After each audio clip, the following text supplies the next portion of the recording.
Xullas, sizlar yaxshi ko'radigan Senurni bugun tug'ilgan kuni, lekin bu qizni настроенияsi yo'q. Sababini o'zing aytasanmi? Mazam yo'q prosta. Yo'q, bu hozir mazam yo'q deb bahona qilyapti. Asl sababi bu tug'ilgan kunini oilaviy nishonlamoqchi edi, o'shanga oilaviy nishonlanmadi.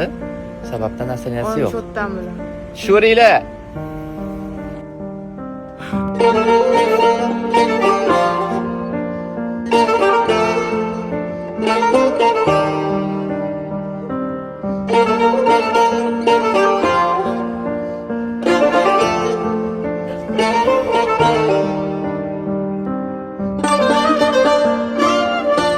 O'tgan safar sen aytmay borganingda qanaqa yig'laganlar esingda?